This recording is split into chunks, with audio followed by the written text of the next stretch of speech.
All right, San Antonio Spurs play the Houston Rockets, and the Spurs lose 106 to 111. And yeah, we just blew it, man. We came out on fire. Julian Champagny knocks down eight threes. I want to say by the time the third quarter was over, he already knocked down eight threes. Everything's looking good. Then we just go ice cold in the fourth quarter. Houston's physicality bothered us, and physical teams just seem to bother the Spurs. We have beat Minnesota. We have beat OKC three times this season, but the physicality seems to bother us. Houston did a good job just guarding Wemby and being physical with him, and then Wemby started missing a bunch of shots just throughout the entire game and the fourth quarter as well. But shout out to Houston, the Houston Rockets fans, y'all got us, man. But this will be our lead tracker. This kind of tells the story of how things went. Of course, the red is going to be Houston and the black will be the Spurs. So this is the first quarter right here, this first little box. Houston, they were up what, maybe 3 or 4 points at one point in the first quarter. Then Champagny kind of catches on fire. All this black is the Spurs. We pretty much had the game under control halfway through the first quarter, all the way up until, pretty much halfway through the fourth. Then Reed Shepard gets out there. He's ripping people. He's knocking down threes. He had like a little reverse layup around Wemby, I guess is the word. And Wemby could have definitely blocked it, but Reed Shepard kind of snuck it up there really quick. And yeah, man, again, just shout out to the Houston Rockets. Reed Shepard came out and he made the biggest impact. He kind of sparked the Rockets and got them back to life. And their physicality really bothered us. And they got us out there, man. We'll get to the player stats in a second here, but Houston has 111 points. We have the 106. We lose by 5. We have the 45 rebounds. Houston has 43. They were missing Steven Adams for this game, so just gives me more reasons to kind of be worried about the Rockets if we match up against them in the playoffs. We were missing Devin Vassell, but Steven Adams is just a big, humongous man, and he gets a bunch of offensive rebounds. That's his role in the game. He's just out there basically to rebound, and he's a really physical player. And he would have probably given us even more trouble if he was out there. But again, we are missing Devin Vassell, so both teams weren't totally healthy. We did beat Houston earlier on in the season. We kind of won the physicality battle. We forced Kevin Durant into 8 turnovers in that game. So, I know we're fresh off the loss. A lot of people that aren't Spurs fans want to just say, hey, Houston's just too physical for the Spurs. Kind of like when we lose to Minnesota, we lose to OKC, and people want to, I guess rightfully so, we can be more physical, but people just want to say, Minnesota and Houston and the Thunder, they're just too physical for the Spurs. I don't totally agree with that. Their physicality does give us trouble, but when we beat OKC, those 3 games we beat them, we were just a way more physical team than OKC. When we beat Houston last game, again, we forced Kevin Durant into 8 turnovers, and we were just a more physical team than Houston. We lost to Minnesota once, we beat Minnesota once, and the game we won against Minnesota, we were just a much more physical team than Minnesota. So it's not like we can't play physical. We're just kind of up and down with it, and we'll get into player rotations later. I think there's some better players we can put out there just to be a more physical team, but we'll get to that in a second here. The For the assist battle, we have the 24 assists. Houston has 29. It didn't seem like they were moving the ball way better than us throughout the game, but that has been one thing I've noticed as well throughout the season. Not so much in this game, but we can be better. We can be better with the ball movement. We'll get to Stephon Castle in a second here. I love Stephon Castle. One of my favorite players on the team, pretty much like a lot of Spurs fans as well, and he's untouchable.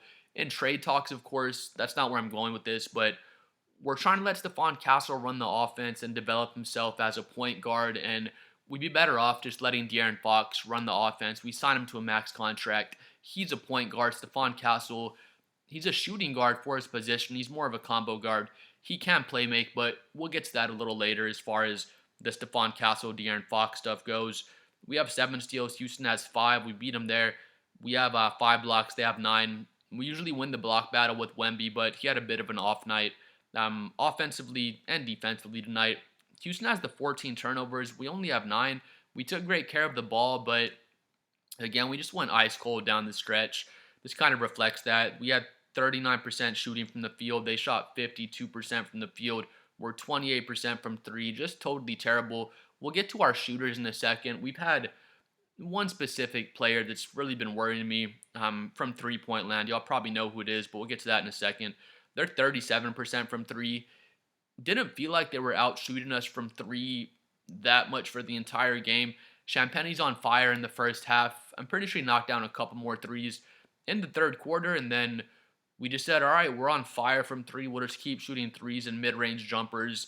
And then they stopped going in the fourth quarter, and Reed Shepard catches on fire, and we ended up losing the game. We're 100% from the free throw line, so that's cool to see. We didn't miss any of our free throws. They are 68%, so you go through everything. Everything says we should have won the game. We should have won the game, but we just go ice cold in the fourth quarter again, just jacking up all these threes. They're not going in. We don't make an adjustment to get inside the paint. We just keep doing the same thing that worked in the first half, and then it just doesn't work in the second half. And Mitch Johnson does deserve some of the blame. We should have made an adjustment. We could have changed our rotations a bit. I thought Jeremy Sohan should have got some minutes in this game. I felt like Carter Bryant should have got more minutes, but we'll get to that in a second as well. We have the 46 points in the paint. They have 42, not a big difference. We have 23 second chance points. They have 13. They have 16 fast break points. We have 7. Second chance points is usually a huge thing. Usually the team that wins second chance points, especially if they win it by 10 points like we did, that team usually has a really good chance to win the game. We had a good chance to win, I guess, but again, we just went so ice cold in the fourth quarter. Moving on to the player stats, though. One more thing as well. This is the by quarter scoring. So we scored 39 in the first, 31 in the second, 22 in the third, then 14 points in the fourth quarter. So we're just going down and down and just having progressively worse quarters. We only scored 36 points in the second half. We scored 39 points in the first quarter, then we scored 36 points the entire second half. So yeah, man, we went ice cold and just made no adjustments to make up for it. We'll just get right to it. Harrison Barnes. I've lost all my confidence in Harrison Barnes. I've said it in other videos, and it's a game by game thing. I'll watch one game. I'll get to the numbers here in a second. It's been a lot of games now, but Harrison Barnes would have one cold game, then it's 2 or 3 cold games. And I'm just thinking to myself, it's all good. Shooters get cold sometimes. He's going to be back. He was shooting 50% from 3 probably the first 10 games of the season. I blame Sean Elliott. Sean Elliott starts calling him Mr. 100%. He's selling Mr. 100% hats and shirts. I'm like, dude, it's been 10 games.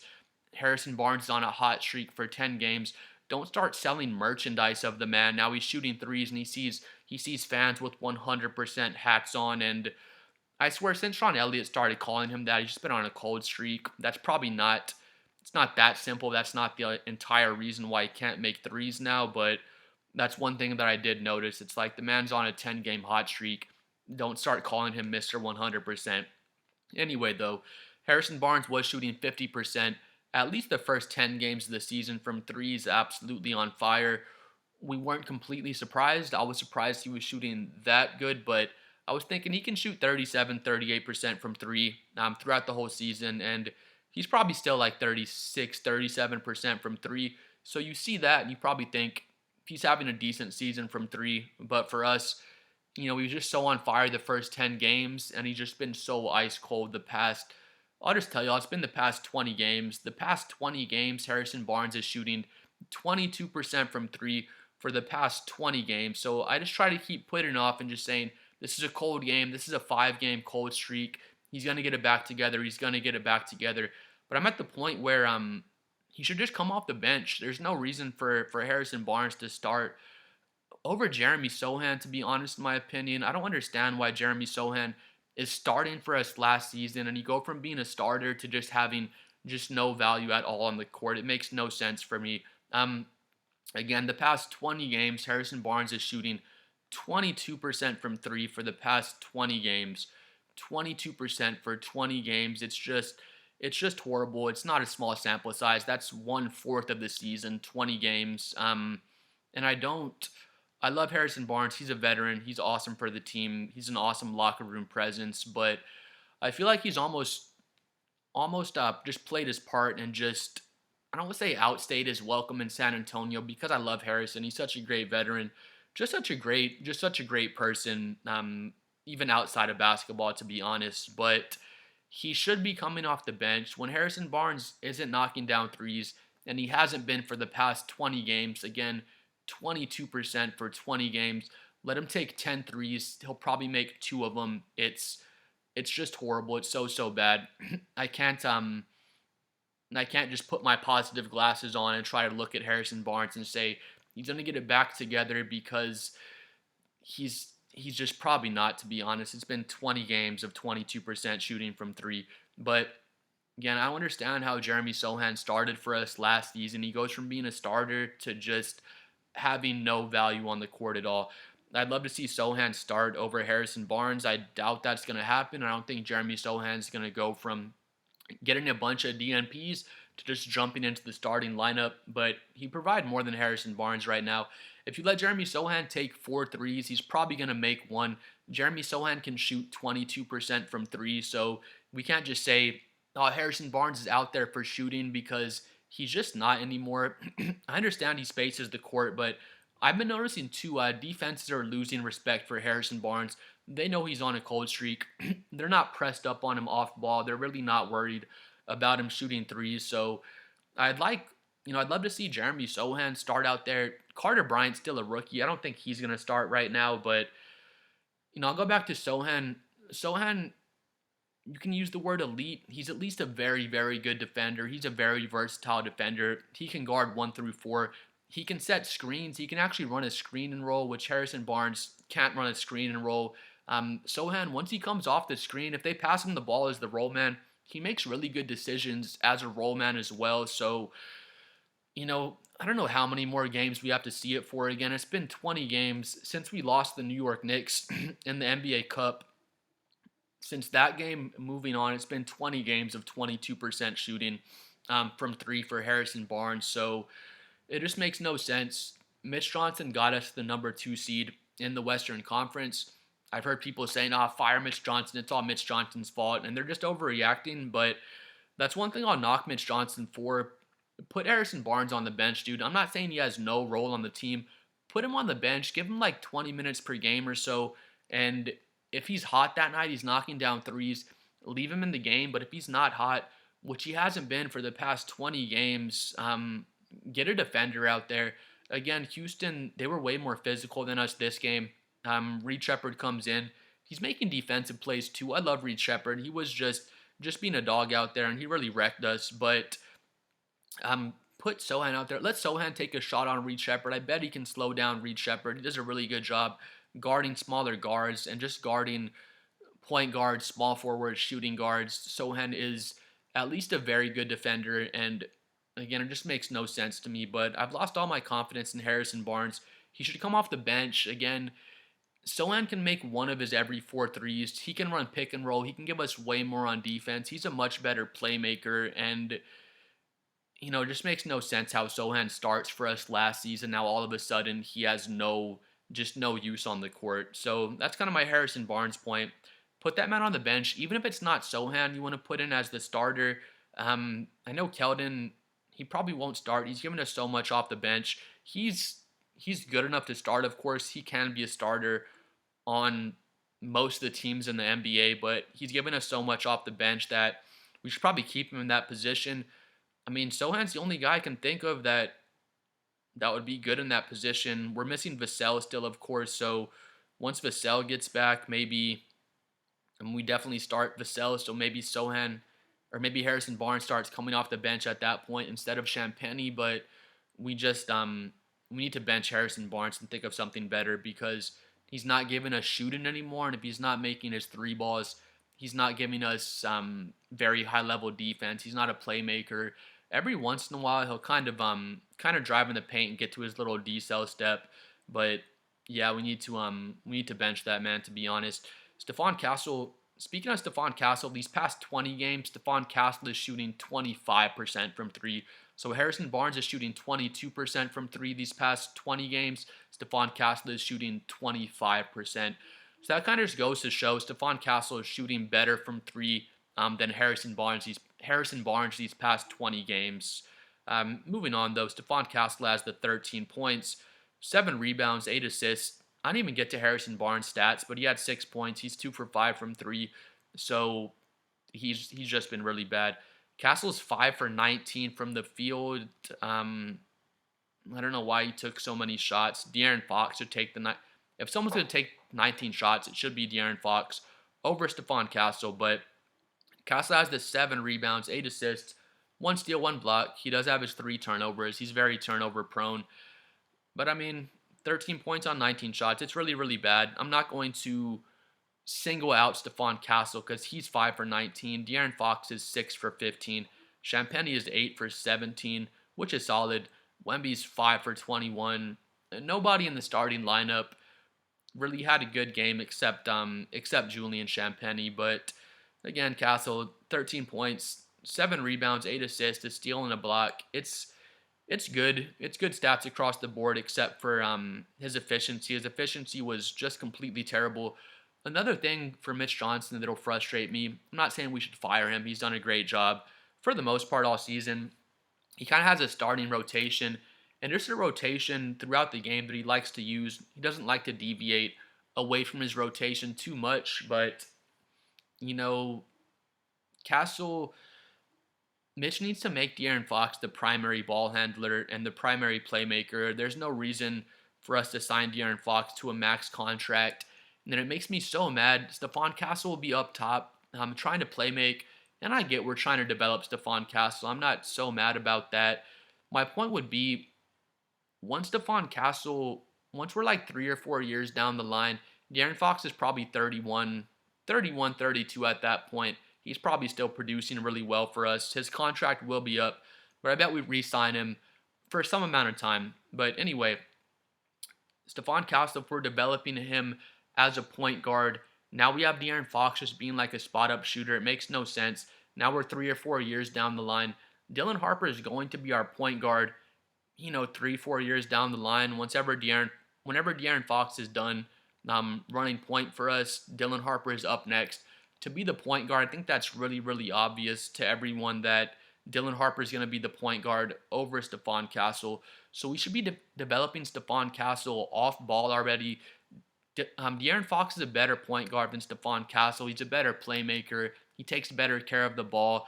We don't let him get the ball in his hands, but when De'Aaron Fox is running the pick and rolls, he's a better pick and roll player than Stephon Castle. It's not a knock on Castle, but De'Aaron Fox is just really elite in the pick and roll. He can get to the mid-range. He can shoot threes better than Castle. Another thing with Fox, we'll set the screen for him. He gets inside into the paint. He doesn't jump and try to make a decision in the air. I noticed Stephon Castle does that a whole lot. Another thing, Stephon Castle, he'll get 2 feet in the paint. He picks up the ball for whatever reason. Then he's looking around. He's trying to make a pass. And he's at risk of getting a 3-second violation. Where with De'Aaron Fox, he'll dribble. He'll get into the paint. Let's say there's nothing there. He keeps his dribble alive and he dribbles the ball right back out to the top of the arc, run another pick and roll, maybe pass the ball to Stephon Castle at that point. But that's what I'd like to see. Let De'Aaron Fox be the primary ball handler. That's where he's most effective. It happened the other night against, I forgot who he played. It was like two games ago. It may have been against Utah. But De'Aaron Fox has 25 points and 12 assists, and he was the primary ball handler in that game. And it just makes no sense. Having Stephon Castle be the primary decision maker makes no sense for his development, because once Dylan Harper comes along, Stephon Castle is going to be the secondary playmaker anyway. So I feel like we should just let him get used to being a secondary playmaker. He still plays really well off ball. It's not like he's not making an impact. But with De'Aaron Fox, it just frustrates me so much when Stephon Castle is trying to run like a pick and roll at the top of the key, and De'Aaron Fox is just sitting spotted up in the corner when we just have an elite ball handler, an elite playmaker we could be using. Our offense is going to run better with De'Aaron Fox initiating the offense, and just nothing about it makes sense. we'd be better immediately with De'Aaron Fox initiating the offense. Stephon Castle is already going to have to develop himself as an off-ball player because once the playoffs start, we're going to want De'Aaron Fox initiating the offense. And again, like I was saying, 3 or 4 years down the line, once Dylan Harper is ready to take over at the point guard, Stephon Castle is going to play off-ball anyway. So I get us trying to develop him, but like I said, let him develop off ball. Again, run a pick and roll with De'Aaron Fox. He's going to get in the paint. If there's nothing there, De'Aaron Fox is not going to jump in the air and try to make some decision up in the air. He's not going to pick up his dribble inside the paint and then have someone try to bail him out. He's going to dribble into the paint. If there's an easy lob to Wemby or Cornette, he's going to throw the lob. If there's an easy pick and pop for Wemby, he's going to dump it to Wemby for a pick and pop. If someone's wide open in the corner, De'Aaron Fox is going to find him. If there's nothing there, he's going to bring his dribble back out to the three-point line. Then he can pass it to Stephon Castle. Now you take a shot, Stephon Castle. But it makes no sense for us to be trying to let Stephon Castle be our initiator and our primary playmaker on offense. But, bad game for Stephon Castle. The 7 rebounds and 8 assists are good, but 5 for 19, really inefficient. And again, I'm not going to single him out. It was a bad game for our whole team as far as shooting the ball goes. De'Aaron Fox has the 14 points, 3 rebounds, 5 assists, 1 steal. He has 3 turnovers as well. He has the 5 assists, and he barely gets to initiate offense that much. So, De'Aaron Fox, he can give us the 7 or 8 assists per game, just like Stephon Castle does, and he'll take better care of the ball and just make better decisions. He does a better job of just probing in the paint, does a better job of controlling pace. There's a lot of times where Stephon Castle gets inside and he just crashes into some big man. It's not a foul. The big man will go straight up and down. He crashes into them and takes some crazy shot at the rim. He goes to his rip through. He gets fouled a lot on that rip through move, and he gets no respect from the officials. De'Aaron Fox doesn't get a lot of respect from the officials either. But it just makes no sense why we don't let De'Aaron Fox initiate the offense. One last point about Stephon Castle. He's not a great three-point shooter or mid-range shooter. He finishes really strong in the paint, but I wish he would develop a little teardrop or a little floater. He should go hang out with Tony Parker and just learn how to shoot just a little push shot from right there outside the restricted area, because he always wants to crash in and just try to finish inside the restricted area when he does a great job of getting right outside the restricted area. And I wish he would just get that little floater in his game, because he can pretty much get to that floater whenever he wants. He just hasn't developed it yet.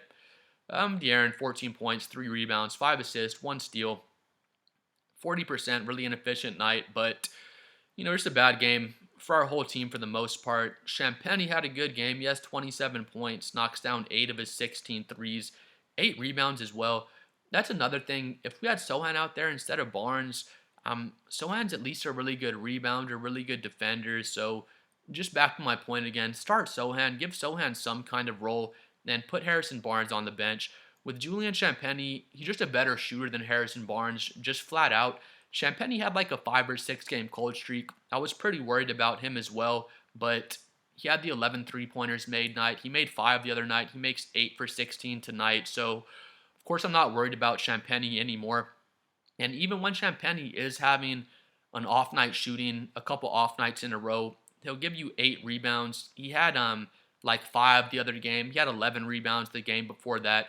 So Champagnie will at least attack the glass and give you better defense than Harrison Barnes. But Champagnie was our best player on the court tonight, to be honest, and he was on fire with the 8 threes, and then I felt like our whole team just started settling for threes and mid-range shots towards the end of the game. We didn't make any adjustments, like I was saying earlier in the video.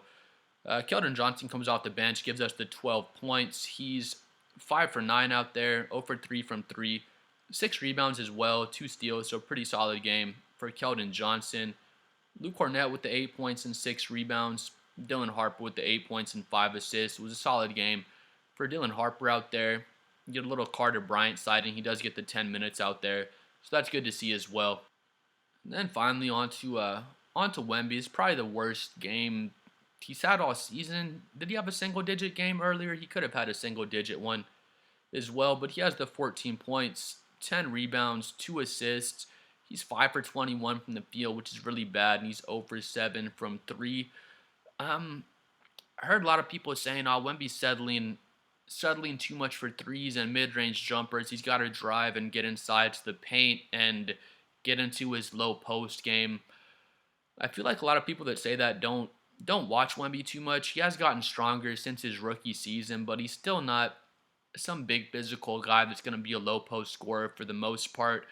With Wemby, I feel like we should use him like how the Dallas Mavericks used to use Dirk Nowitzki. Give him the ball at the elbow, give him the ball at the free throw line, get him in the like the mid low post, if that makes sense, right between the mid post and the low post where you're pretty close to the basket, and just let him get to those fadeaways, let him get to the mid range jumpers. I did hear some people saying they felt like he took too many mid range jumpers down the stretch. I don't mind him taking those shots.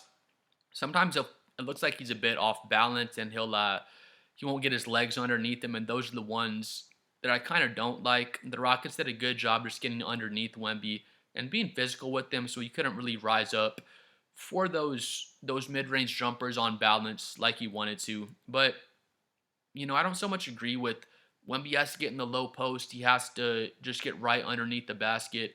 He's going to have to do that at some point in his career. I'd like to see him develop a low post game, but just doesn't have a bunch of moves in the low post so far. And just like people would do with Dirk Nowitzki, they wanted to force him to be a low post player. You're 7 feet tall. You got to get in the post. Got to get in the post. And Dirk Nowitzki said, "That's all good. I'm going to shoot these mid-range, these one-footed mid-range fadeaways and all these wet-ass three balls, and I'm going to be one of the best players of all time doing that." So just because Wemby's 7'5", however tall he is now, doesn't mean he has to take all of his shots just right underneath the basket. But with that being said, he probably settled for too many threes tonight. He didn't get too many great looks, and it was just an off night for Wemby overall. But again, I don't think we should so much force him underneath the paint. He'll probably put on another 5 to 10 pounds of muscle over this next offseason. Then maybe he's better equipped to get into the paint. It's not so much a strength thing, I feel like. It's more just his center of gravity is so high, it's hard for him to kind of get his shoulder underneath guys. Guys do a good job just getting underneath him and not letting him get that leverage to back them down. But just an off game for Wemby as well. Just an off game for most of the team. We start off hot in the first quarter, knocking down all these threes and longer jumpers. Then we're just settling for threes and jump shots in the fourth quarter. And then Houston just comes out and out physicals us, if that makes sense. But we're back again against the Jazz. Just keep it rolling for this one. We have a lot to kind of go over. We can get better at dealing with physicality, and I just want to see Mitch Johnson just switch up our rotations and honestly bench Harrison Barnes. It's not his fault we lost the game, but we can't put someone out there that gives us more defensively, rebounding, playmaking wise. And I think Jeremy Sohan would really help us out with that. And it just makes no sense how we have no spot for him anymore on the team. But please like and subscribe. I'm trying to hit 7 million subscribers. Let me know what you thought about the game, and we'll see y'all next time. Peace.